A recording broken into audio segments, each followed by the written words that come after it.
La période de chaleur est un tremplin pour certains particuliers. Il s'agit notamment des producteurs de glace, des réparateurs de ventilateurs et des vendeurs d'éventail qui se sentent débordés depuis l'installation de la chaleur. Grâce à la forte sollicitation, les acteurs de ces secteurs font de bonnes affaires. Le mois de Ramadan est imminent. Ce mois de forte consommation engendre des dépenses supplémentaires et cela dans un contexte de crise économique généralisée. Mais grâce aux efforts des autorités, les chefs de famille se disent rassurés. À suivre dans cette édition. Bonsoir à toutes et à tous. Bienvenue aux informations de proximité sur ORTM 2.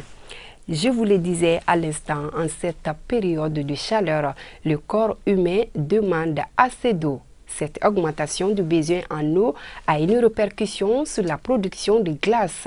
Occasion pour les particuliers qui se sont spécialisés dans le domaine de se préparer en conséquence, ce qui leur permet de générer plus de revenus. Dalla Traoré. En cette période de chaleur, bon nombre de citoyens soucieux de se rafraîchir s'interrogent sur les capacités réelles des fournisseurs de glace. Face aux doutes des consommateurs, les producteurs de glace se veulent rassurants cette année. Que les uns et les autres ne s'inquiètent pas. Nous disposons des glaçons à tout moment de l'année.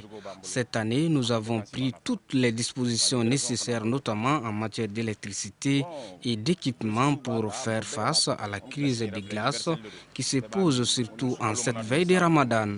Le marché tourne à hauteur de souhait. Entre espoir et doute, d'autres producteurs évoquent l'équation des coupures d'électricité comme facteur de ralentissement de la fourniture de glace pour les clients. Notre production dépend de l'électricité. Sans elle, il n'y a pas de solution. Pour le moment, il n'y a pas de coupure. C'est en avril que la demande devient forte. Actuellement, le marché va de mieux en mieux. Nos clients sont généralement des grossistes qui achètent le sachet de glace à 50 francs.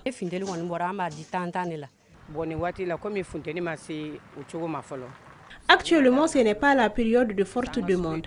C'est quand la chaleur va véritablement se faire sentir qu'elle deviendra forte. Nous nous en procurons à travers les usines de production. La coupure d'électricité joue sur le marché. Souvent, on peut faire 3 jours sans en avoir. Nous la conservons dans cette caisse pendant 3 jours. L'économie de la glace rafraîchit en cette période de canicule, mais aussi renforce à coup sûr les capacités financières des producteurs et vendeurs. C'est pourquoi certains acteurs lancent un message à l'endroit des hautes autorités pour faire face aux problèmes d'électricité. La période de chaleur, je vous le disais, ne fait pas de cadeaux au corps humain.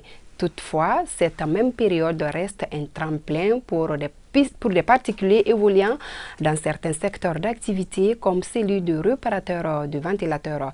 Ils sont nombreux, les acteurs de cet autre secteur d'activité, à se frotter bien les mains depuis quelques jours déjà. Lala Djaratouri. Nous sommes en mois de mars 2023 à Bamako. Il est 14 h et le thermomètre affiche 39 degrés à l'ombre. Pour parvenir à supporter cette forte chaleur, beaucoup se tournent vers leurs ventilateurs. Des appareils qu'ils avaient rangés il y a quelques mois grâce à la clémence du temps. À défaut de pouvoir s'en procurer un tout neuf, beaucoup misent sur les réparateurs afin de remettre en état ce qu'ils possèdent déjà. Il y a quelques mois, les affaires tournaient au ralenti pour ces réparateurs de ventilateurs. La tendance a visiblement changé. En réalité, les affaires marchent en ce moment, mais c'est le délestage qui impacte négativement sur notre travail. Même si on n'est pas au même niveau que l'année dernière, on parvient à s'en sortir. Il y a certains clients qui discutent trop les prix. C'est à mi-avril que les gens sentent réellement la chaleur et en ce moment, on s'en sort bien. Bien que le marché soit un peu timide maintenant, on ne se plaint pas. Les autres années, on était débordés à pareille heure. Comme la chaleur vient à peine de commencer, on espère que les choses vont s'améliorer. Comme tout autre métier, celui de réparateur de ventilateurs est aussi confronté à certaines difficultés. Je fais ce travail depuis plus de 20 ans maintenant. Le marché est vraiment satisfaisant actuellement. Mais c'est très souvent à cause du délestage qu'on ne parvient pas à respecter les rendez-vous et certains clients ne le comprennent pas. En somme, la période de grande chaleur est une aubaine pour les revendeurs et les réparateurs de ventilateurs car ils trouvent leur compte durant ces quelques mois de forte chaleur. À défaut de pouvoir réparer leur ventilateur, certaines personnes se contentent de l'éventail. Cet autre article, on en trouve actuellement un peu partout à travers la ville de Bamako. Un autre pan du secteur commercial qui emploie des femmes comme des hommes. Ils se frottent et aussi les mains. Kadidjatou Kamisoko. Si la chaleur est pénible pour certains, pour d'autres, elle est source d'augmentation des chiffres d'affaires. C'est le cas notamment des vendeurs d'éventail. À l'heure actuelle, c'est la ruée vers les fabricants et les grossistes de cet accessoire incontournable en cette période de chaleur. Je vends des éventails à tout moment et le marché est très bien, surtout en cette période de chaleur. Je prends 20 à 3750.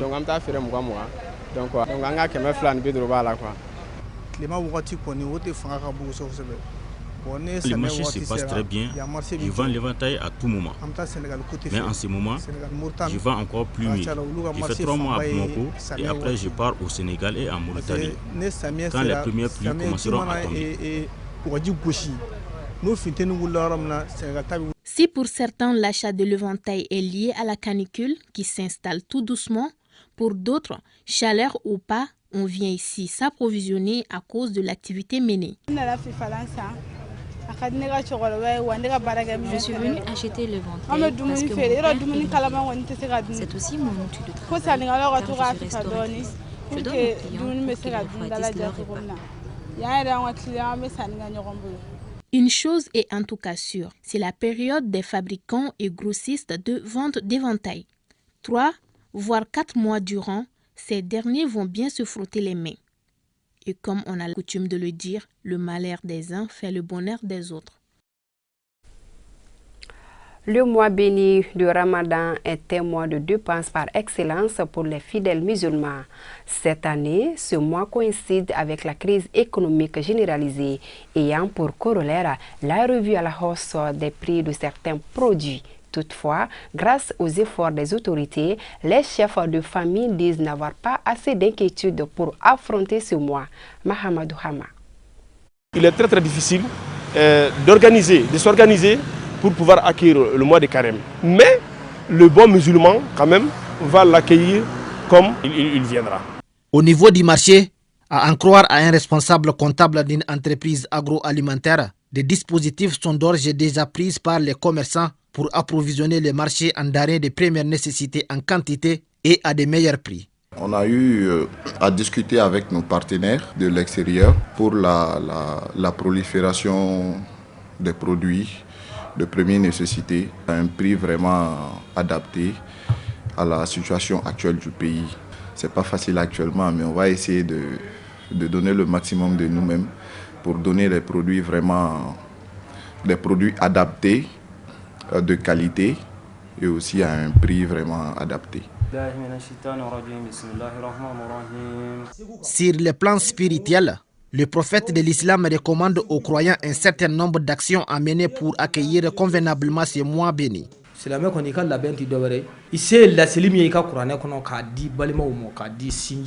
Le rôle des musulmans à la veille du Ramadan est de répandre le message de Dieu dans son entourage. Au Mali, le mois de Ramadan est généralement une période pendant laquelle les prix des produits de première nécessité prennent l'ascenseur. Toutes choses qui sont contraires aux principes de l'islam. Allons-nous assister au même scénario cette année? Rien n'est moins sûr. À cause de l'inadéquation entre l'emploi et la formation, certains diplômés s'orientent vers des initiatives personnelles. Cela s'appelle l'entrepreneuriat. Les jeunes qui font carrière dans la pisciculture arrivent à s'en sortir. Découverte de 2 pisciculteurs ayant reçu dans le domaine avec Bakari Kabadjakiti. Il n'y a pas de sous-métier, mais de sortes gens selon un adage. La culture entrepreneuriale constitue un moyen pour assurer son indépendance.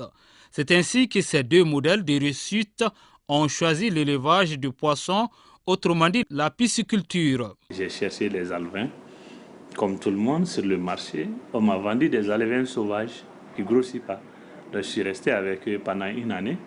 Je vois que le résultat n'est pas là. Donc je dis, mais ça c'est quelle histoire? Il faut que je cherche à comprendre. Donc j'ai commencé à faire des recherches là-dessus. Et après, j'ai contacté des gens. J'ai trouvé que bon nombre de Maliens comme moi étaient dans les mêmes problèmes. J'ai évolué dans la pisciculture il y a 3 ans. Avant la pisciculture, je vendais du poisson. Je faisais venir du poisson de Gao. Maintenant, le poisson ne peut plus venir. Donc finalement, je me suis dit, on a un champ, mieux vaut qu'on se lance dans la pisciculture. Nos 2 braves pisciculteurs ont réussi dans cette activité et cela malgré quelques difficultés. Difficulté de formation, difficulté d'avoir des souches performantes qui grossissent vite, difficulté d'accès à l'aliment poisson, qui était d'ailleurs un luxe au Mali. Donc, on a eu beaucoup de difficultés. Il y en a beaucoup d'avantages aujourd'hui, surtout ceux qui sont dans la pisciculture aujourd'hui. La connaissance, elle est là. Les formations, chaque fois on organise des séances de formation. Et on a plusieurs modules de formation, que ce soit en tilapia, que ce soit en clarias. Dans la pisciculture, c'est l'aliment qui nous fatigue. L'aliment est importé. C'est cette année que moi j'ai connu les autres pisciculteurs à travers la foire qui s'est passée il n'y a pas longtemps. Donc quand j'ai rapproché les pisciculteurs, ça commence à aller doucement.